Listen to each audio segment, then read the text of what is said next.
Hello and welcome to the Holistically with Rachel Pontillo show. I am your host, Rachel Pontillo, and today I have an amazing and extremely fascinating guest, Sarah Thomas. I had the opportunity to meet Sarah and learn from her at the Midatlantic Women's Herbal Conference just this past fall, and I was completely blown away by how she taught gemstone medicine. Now, I've been into gemstones since I was like 10 years old. It's really one of my earliest passions. And to hear it taught the way Sarah teaches it, and also to see how we can apply it to our health and wellness and our skincare, is something that especially fascinated me. And I know it's going to fascinate you too. So I just want to tell you a little bit about Sarah. She is a licensed acupuncturist and owns Clarity Acupuncture in Asheville, North Carolina. And she is also the developer of North Carolina's first studies in mineral healing program at the Appalachia School of Holistic Herbalism. Sarah is a wonderful educator, and she teaches nationally at earth and herbal conferences similar to the one that I met her at. She also holds yearly intensives and also rock hounding trips for the public in the ancient Blue Ridge Mountains. Her Tao is to assist the dissemination of the vast knowledge and uncharted potentials of healing with stones. So please join me and welcome Sarah Thomas. Hi, Sarah. Thank you so much for joining us today. Hi, Rachel. Thank you for inviting me on your show. Well, it's my pleasure. When I took your class at the Midatlantic Women's Herbal Conference, I was completely just in my element, but the way you taught, I think it was the gemstone power course of yours that I took. The way you taught it, I was just mesmerized, and I knew that I wanted to share what you teach and how you teach with my audience. So I'm just really grateful to have you on the show. And we're going to talk about one of my favorite subjects today, which is gemstones. Anyone who has taken my Create Your Skincare course knows that I love stones. I always have them around me. I like to kind of cradle my product in a little bed of stones before I give it to a client, give it that energy. And I also use gemstone essences in some of my products too. So I'm a big believer in using gemstones to enhance beauty and also enhance how you feel about beauty and how you feel about yourself. But I want to ask you, so my understanding of crystals and gemstones was that it works kind of on an energetic level for people. I think a lot of people are associated with space clearing and maybe dreaming, and they have their crystal grids and their altars and stuff like that to kind of improve the energy of their space. But what I found fascinating that you taught was that you said that certain stones actually act as adaptogens. And that kind of blew my mind, because that's something that I know herbs can do. But you said jasper, which these palm stones I got from you, and I love them. I hold them all the time. You said that these actually act as adaptogens, and I would love to know how that works. Yes. Well, first of all, jaspers are one of the only stones on the planet that actually contain real spheres in the stone. So you don't see a perfect circle in many other stones. So there's a little bit of a clue there of like a nice cycle of energy moving in the stone of like perfection. Mm-hmm. And think about adaptogens, which raise our threshold for stress so that we can, like what was stressful to us before is now a little bit less stressful. This is a kidney affinity. So this has to do with the kidney. You guys know, like anything that's adaptogenic goes to the kidney and the adrenals. And ocean jaspers work on that level of the kidney, and they're also quartz, they're silicates. So anything with quartz in it regulates. So it's able to turn the volume up or down on something. And in this case, it's really able to go into the energy body, the kidney energy body, and regulate the constitution to really readapt. It's about readapting to what was stressful. And a lot of people need this. So, and the stones work very physically as well. So I'm happy to talk about that whenever you want to. Yes. So why don't we, before we segue into that, you know, I always like to ask my guests, and I want to ask you particularly, how you got into gemstones and crystals, because I know that, I mean, we met at an herbal conference, but you work with gems in a way that many herbalists work with herbs. And I found that fascinating, but you also teach with more of an ancient philosophy. You draw from Taoism, if I'm not mistaken. If you want to just give a little background of how you got there and why you do what you do, I think that would be excellent. Okay, so without going into like every possible parallel dimension and lifetime that I've had, I'm from all over the place. I think a lot of us don't just have roots here on Earth, but like going way back, I have a connection to Andromeda, and the Andromeda galaxy has this whole way of working with stones and crystals and metals that's really specific. And part of my mission here is to kind of bring back this crystal technology into this galaxy. And in many also other lifetimes and dimensions, I've been a Chinese medicine practitioner.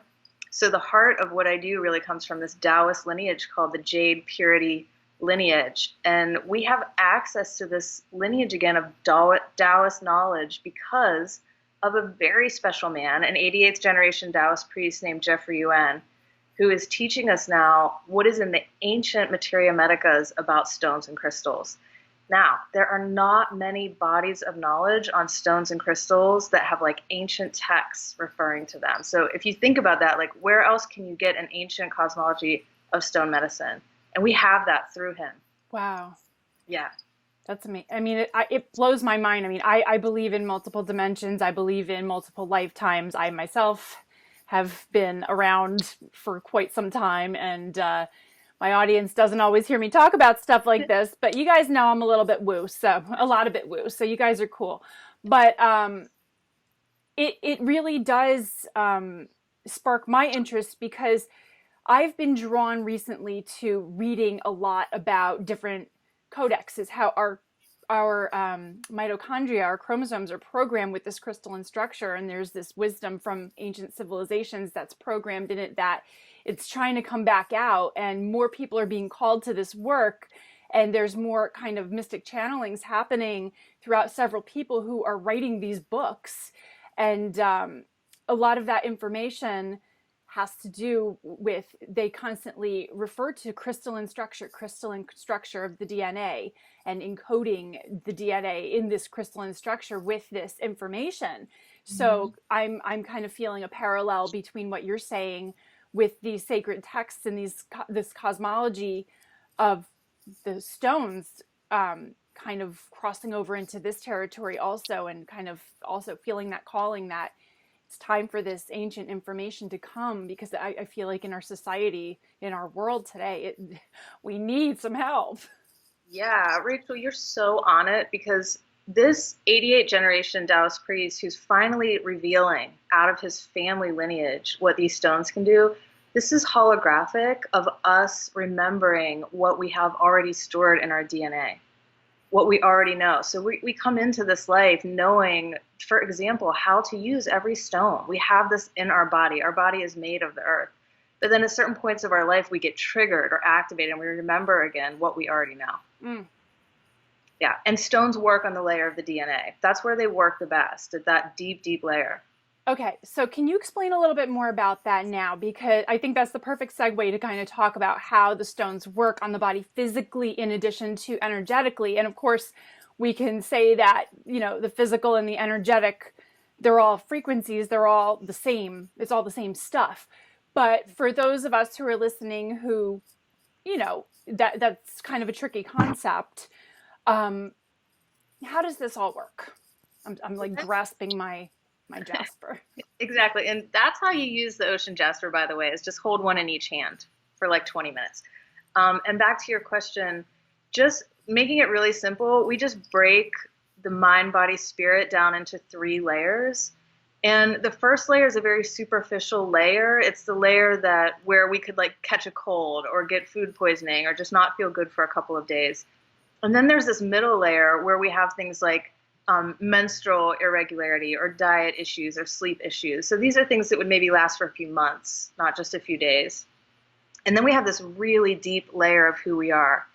And this is our past life, our Akashic record, our soul, the part of us that has lived all the lifetimes. This is associated with the DNA, dreams, symbols, everything that's going on, everything that we picked up from our ancestors, our constitution. So stones work at all 3 of these levels.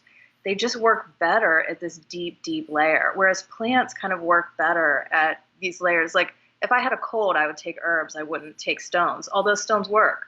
But it's like finding the right tool for the job.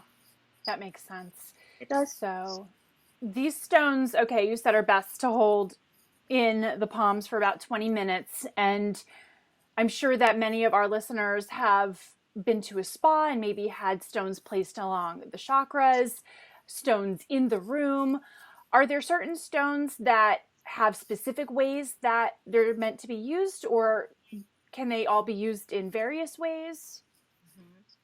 There is, for any stone you can think of, there are pages of text on how to use them from these ancient Taoist priests, like pages of text. So yeah, there's really specific ways to use them, but you'll see that as you evolve with using the stone medicine, that it becomes complete intuition and your own relationship with them forms. Because sometimes one stone can work for something one day and then work for something else another day, because these are living beings. Mm-hmm.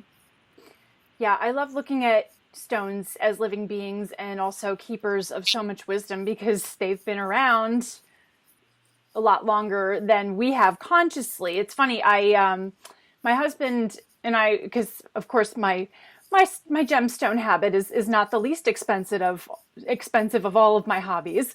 So my husband's like, you keep buying these stones. I'm like, I love them. They're like my friends, and they have so much wisdom. They've been around since the beginning of time. And then he's like, well, so have you, because you're made of all the same stuff.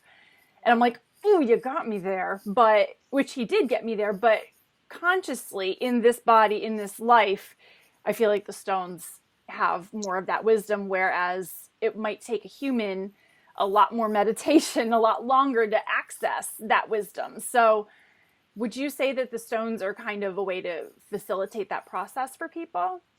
Yes. Again, you are speaking things, you know a lot. So all that it takes is to sit down with a stone and you just sit with it. You will be surprised how fast you can pull information out of that stone. It will teach you about yourself, about what it does. It's for most people at this point in our consciousness, it's 5 minutes with a stone. And the stones have so much stored in them that you could have one stone and extract information out of it for your entire lifetime. That is just, that again, it's mind-blowing stuff. So I had one more question for you specifically about a stone that I got from you, because at your class, you talked, the one with the power, the gemstone powers, it was really how to protect yourself from other people's energy, but also raise your own energy using stones. And fluorite was one that you said, everybody just must have, because it's like a vacuum. The structure wise is like a vacuum for other people's energy, so that if you've been around a lot of gossipy moms somewhere, or you're at a holiday party and there's a lot of family drama, this would be a perfect stone to help clear you of that energy from those other people and not let it get you down. So I have tried unsuccessfully, I think about 5 times now, to explain it to other people the way you explained it to me. So if you would explain how this beautiful fluorite stone helps to clear us of other people's bad juju, that would be amazing. And also, even though this is a beautiful turquoise blue color, fluorite comes in just about every color. Am I correct about that? Yes, it is. It comes in every color, and you can use any color of fluorite for this clearing work. Yeah, so fluorite is just such a gift to us from our earth, because it does clear and clean us. And you can always, so it's good for women to hold fluorite in their right hand and just let it suck off anything that's not you. And men do well holding it in their left hand and just let it suck off anything that's not you. And the way that it does that, it's pretty explainable through the periodic table of the elements. So fluorite is made of a calcium atom, which is very stable. Calcium is very stable and complex. So it's like a fat little leprechaun that you can't like move or budge. But the leprechaun's holding these 2 vacuums of fluorine. So it's like it branches off with these 2 fluorine atoms. And fluorine is the most electronegative element on the periodic table, which means that it has all these missing electrons in its outer shell. So it's looking to bond with anything. So it's very desperate, like it would date anybody. So it can bond and clear in anything. So we have the stability of this calcium, which is kind of holding on to you. So you're not going to lose anything that's really yours. But then these two vacuums just start to pull out, like literally physically pull stuff out of you that's not yours. So it's happening physically and energetically. I just made a little connection to skincare with that when you were just speaking. When we're talking about, the desperate single negative charge, that's reminding me of free radicals, which are unpaired electrons, which are highly unstable and are constantly searching to repair and therefore producing more free radicals. That's something in skincare and also in aging that we talk a lot about, is helping to neutralize free radicals. There are spin traps, which are ingredients that actually scavenge free radicals. They hunt them down and they neutralize them before they can cause damage. Antioxidants, that's part of their job, is to prevent free radicals through preventing oxidation. And I feel like this could be a way on this deeper energetic level that we could also kind of aid that work from happening.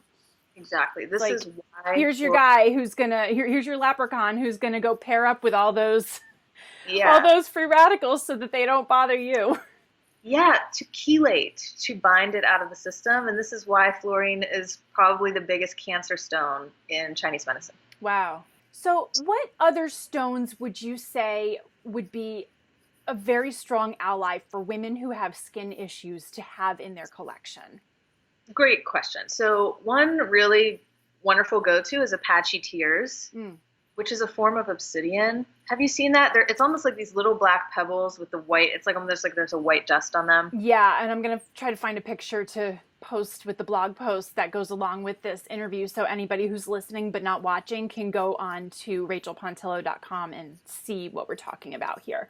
I think I have one, but if not, I'm going to find one. But tell me more. Apache tears. It is known for its ability to clear the skin. So what people do is they will just have like a bowl with water in it by their sink, and they'll have apache tears in that water. And you don't have to make it complicated. You don't have to be like, well, how many and how much water? It's just make it easy. And then in the morning, kind of the first thing you do is just rinse your face with that apache tears water, which is not water anymore. It is apache tears elixir. Right. So people doing that, I've had people do that for like have skin outbreaks all the time or skin issues and do that for about a month and they go away. So that's something everybody who is struggling with a skin issue can try. Get your hands on some of this material, these apache tears, and you don't have to do anything fancy with it. Just let the stone do its work, let it sit and become an elixir, and use that first thing in the morning. That is a fantastic tip. Now, I know you do provide some stones. Are there other places that people should be looking to get stones that maybe are more energetically sound than others? I know that it's easy to get them polished in lots on Amazon or eBay, but sometimes a stone's kind of been through a lot before it gets to you. So how do you suggest shopping for stones? And when you get your stones, I always clear mine with sage or with kyanite. Is there another way that you recommend people prepare the stones before they use them? Yes. So for shopping for stones, so first understand that it is easier than you think to go rock hounding. You just have to Google in your area. Yeah, exactly. Like look up in your area, where are the mineral deposits in your area? Like, are there places in the woods that you can hike into and search for stones? Because if you can pull something right out of the earth, you'll have this beautiful connection with it, and it's clean and it's not hurting anything to just hand collect on the earth. It's 11/11 right now as I say that. Make a wish. It wants to gift us with this. Absolutely. So, yes, if you don't want to go rock hunting yourself, I would make a relationship with my local stores and see which ones feel the best. And if you don't have local rock stores, I really don't feel like eBay and Etsy are bad. What I do is I check into those sites if I need something like right away or something, and I just use my intuition. Like, does this site feel good? And, sometimes they'll say, like, we give half of our proceeds to animal welfare or something, and then I'm in, So just follow what you feel. And then often I'll buy something small at first just to see if it's, like, the right quality. And then if I like them, I'll just, like, create a relationship with them. Excellent. And I just want to share the way I choose stones, when I'm in a store or if I see something in nature, if I feel my own vibrations turn on in the presence of a stone, that's how I know it has to be mine. Like when I was at your table at the herb conference, I mean, how many times did I come back? I mean, you were busy because everybody flocked to your table after your classes, but I came back probably like 4 or 5 times, and they're all beautiful. They're all gorgeous. So it's like, how do you pick? For me, I kind of just hover, and the ones that I keep getting drawn back to repeatedly, even if it's not one that I find the most beautiful on the table, if it's one that constantly catches my attention or makes my, I always say it makes my Reiki turn on. If I feel the tingling in my hands before I even touch it, and I keep looking at it, that's how I know it has to be mine. That's how a Lemurian came into my possession. That's how, and I shouldn't say possession. I've heard from another teacher that we're the guardians of the stones. We don't own them. We're keeping them, and we're protecting them for our time here. And then when it's time for them to move on to somebody else, they move on to somebody else. But that's how I came to have a very special Lemurian, which I then had made into a beautiful piece of jewelry. This, I have a rainbow. Oh, can you see that? I have a rainbow labradorite and copper necklace, and this also has some titanium druzy on it that I wasn't even shopping that day. I was walking down the street and I passed a shop that I had never been in, and I got pulled right into that shop by this stone, and it left with me 5 minutes later. That's so cool. Yeah.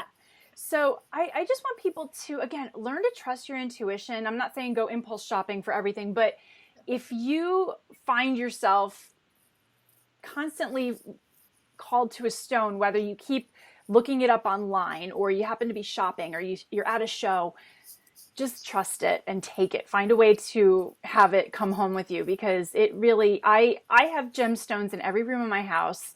I sleep with them under my pillow. My kids each have their own collections that they've started. It really makes such a difference.